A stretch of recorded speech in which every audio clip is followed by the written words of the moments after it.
আসসালামু আলাইকুম। হ্যালো ভাই ব্রাদার, কি অবস্থা? সকলে কেমন আছো? আশা করি প্রত্যেকে ভালো আছো।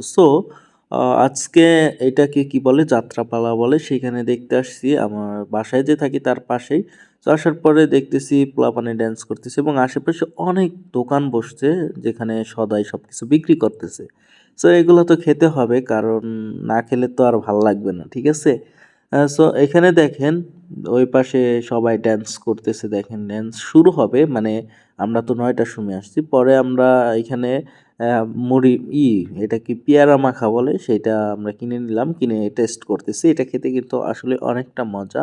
আর আমরা চলে যাব ১০টার মধ্যে। এটা আরম্ভ হবে ১০টার পরে যাত্রাপালাটা। এতক্ষণ থাকার কোনো নাই। যাই হোক, এখানে এটা খাইলাম। খাওয়ার পরে অনেক মজা লাগলো। তারপরে আসলাম মুড়ি খাওয়ার জন্য। মুড়ি যে বানায় সে মামার কাছে আসলাম এবং তাকে বানাতে বলছি, সে বানাইতেছে এবং কি আপনাদেরকে দেখাচ্ছি। দেখেন, এখানে ওই যে মুড়ি বানাচ্ছে, ঠিক আছে?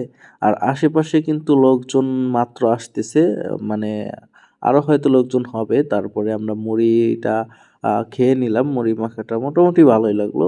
আর সবাই মিলে একসাথে ঘুরতে এসে খাওয়ার মজাটাই আলাদা, ঠিক আছে না? এখান থেকে খাওয়ার পরে আমরা যাব বাদাম খেতে।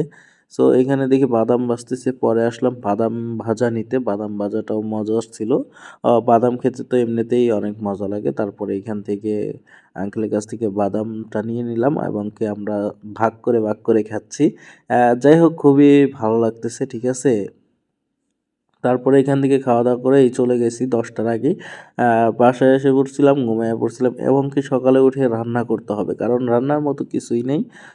রান্না করার জন্য আমি এইখানে মাছ কষাচ্ছি এবং এখানে দেখেন বাগুন কপি কেটে নিচ্ছি। ভিডিওটা এই পর্যন্তই। ভালো লাগলে অবশ্যই লাইক, কমেন্ট, শেয়ার আর দেখা হচ্ছে নেক্সট ডে। আল্লাহ হাফেজ।